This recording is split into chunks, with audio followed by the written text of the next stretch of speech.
அருணகிரிநாதருக்கு முருகன் கிட்ட இருந்து முத்தம் வாங்கணும் அப்படின்னு ரொம்ப ஆசை. ஒரு நாள் சுவாமி மலைக்கு போன அப்ப சிவபெருமான் முருகனை மடியில தூக்கி வச்சு முத்தம் கொடுத்து கொஞ்சிட்டு இருந்தார். ஓரமா அருணகிரிநாதர் பார்த்தாராம்.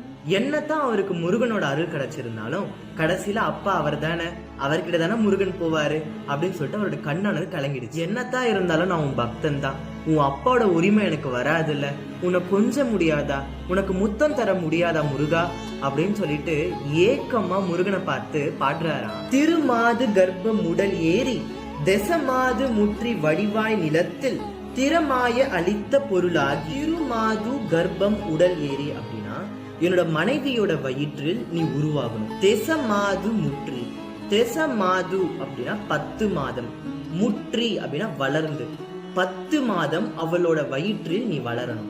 வடிவாய் நிலத்தில் திறமாய் அளித்த இந்த அழகான பூ உலகில் பொருளாகி குழந்தை செல்வமா நீ எங்களுக்கு பிறக்கணும். இப்ப அடுத்த வரிய பார்க்கலாம். மகவாவி யுச்சி விழியான நத்தில் மலை நேர்பு யுத்தி உறவாடி மடி மீதடுத்து விளையாடி நித்த மணிவாயின் முத்தி தர வேணும்.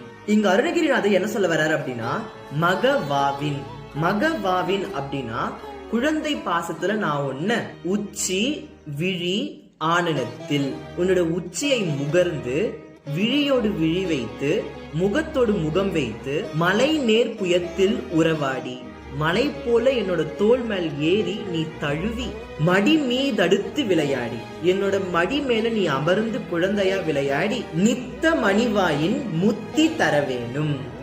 நாள்தோறும் உன்னோட மணி வாயினால எனக்கு முத்தத்தை தந்துட்டே இருக்கணும் அப்படின்னு அருணகிரிநாதர் முருகனை பார்த்து பாடுறாரு. திரும்ப நான் இந்த பூமியில பிறக்கணும், எனக்கு கல்யாணம் ஆகணும், என்னோட சம்சாரி வாழ்க்கையில எவ்வளவு வினை வந்தாலும் சரி எல்லா வினையும் நான் தாங்கிக்கிறேன், ஆனா நீ எனக்கு குழந்தையா பிறக்கணும், நீ எனக்கு குழந்தையா பிறந்து தினந்தோறும் எனக்கு முத்தங்களை தரணும் அப்படின்னு அருணகிரிநாதர் முருகனை பார்த்து சொன்ன உடனே முருகன் அக்கணமே இறங்கி வந்து அருணகிரிநாதருக்கு முத்தம் தந்தாராம்.